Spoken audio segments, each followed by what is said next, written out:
Hello, welcome to the Stockyard Industrial Lead. I'm Eric Miller, and today I want to walk you through essentially one of the final steps of this Locomotive Jeep 9 project that I've been taking you through, and that is weathering.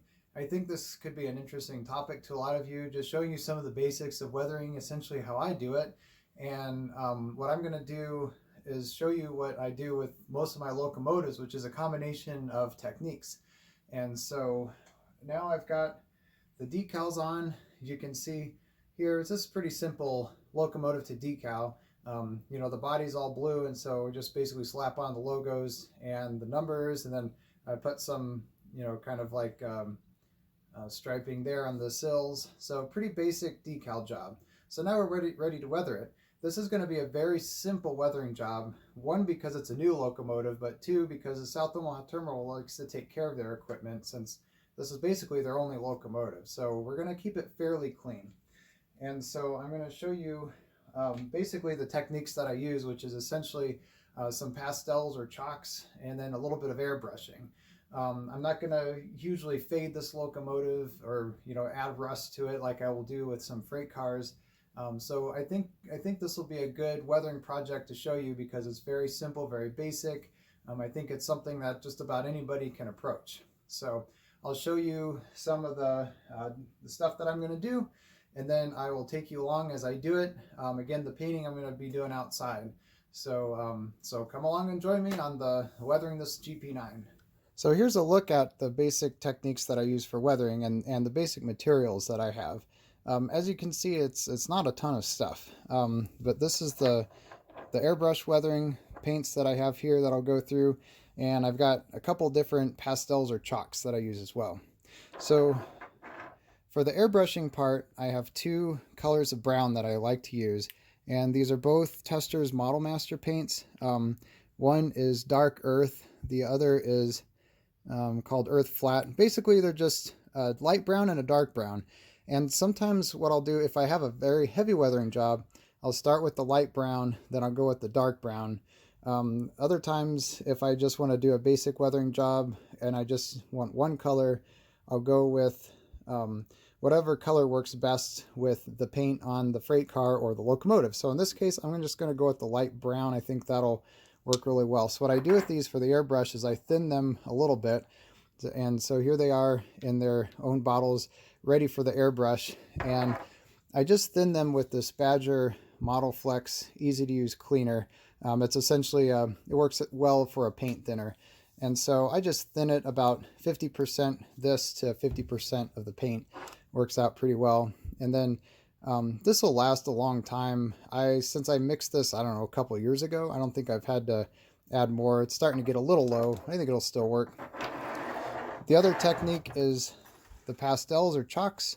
A couple of techniques that I use is I'll buy some of these new pastel chalks. You just pick these up at an art store. I have basic colors that work well for weathering, like black, gray, and then a tan for a good dirt color.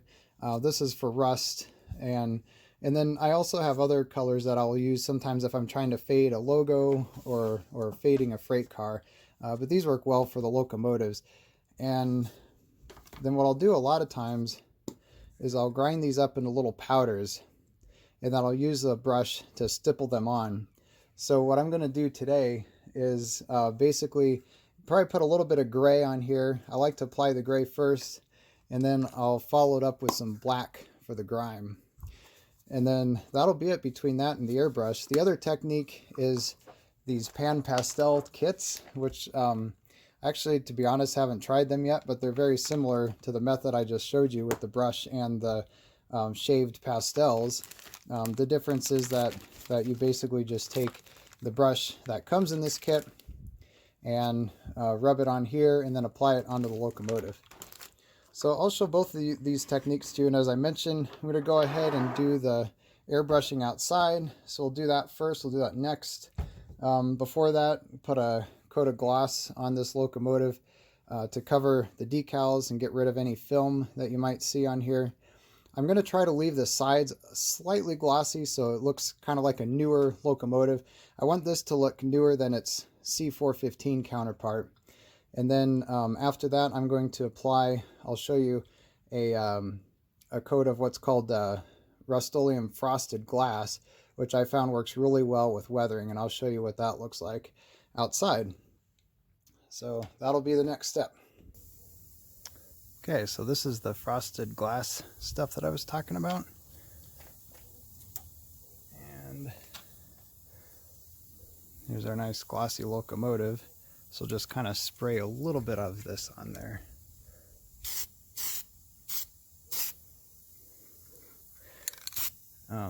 And what I found is that the weathering chalks and pastels and airbrush really affixes to this pretty well. So I like using this, and it's a lot cheaper than Tester's dull coat, for example. So there you can see it's starting to get a little dull right now. So the main thing to keep in mind with airbrushing dirt and thin paint is that you want a very low nozzle setting. So you don't want to get too much, it comes out pretty fast. You focus on the bottom areas, especially around where the trucks are. And there, so you can see it start to brown up there a little bit. That's perfect. Like I said, I don't want to get it too dirty. Definitely aim for the lower parts of the sills, pilots, and this is a good one to just do holding the locomotive with your hand. Get some splash up there. Sometimes painting from the bottom is a realistic way to do this so that it looks like the dirt is actually coming up from the ground, which is what you want. Just try to glaze over the handrails. Okay, that's basically it. It's pretty simple. Let's make sure we got all the steps pretty well.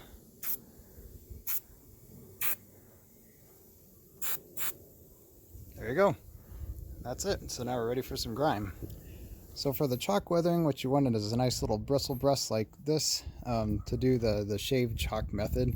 And I'm just going to dab this in here a little bit and then just kind of stipple a little bit here on the top. What I like to do is kind of cover the whole top with just a little bit of gray. And then I'll go back through and detail the fans and other areas with the black. And this way it's not a stark contrast between the black and the paint, but it's more of a natural kind of dirt gathering. Getting the top of the nose is always a good spot. And I'll probably go around and do the walkways and stuff too. But that's basically the technique that you want to do.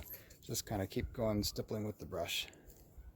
So for the black, we're only going to focus on the top. The bottom is basically done, and want to note that I did another coat of the frosted glass over everything so that our gray is sealed. Okay, so here's what our final product looks like with the black grime, and I forgot to mention that I do a little bit on the sides, like these grills and the radiators here on both sides. Just try to hit these up gently. Sometimes what I'll do if I want to get them a little darker is I'll actually rub the chalk there and then do the bristle brush.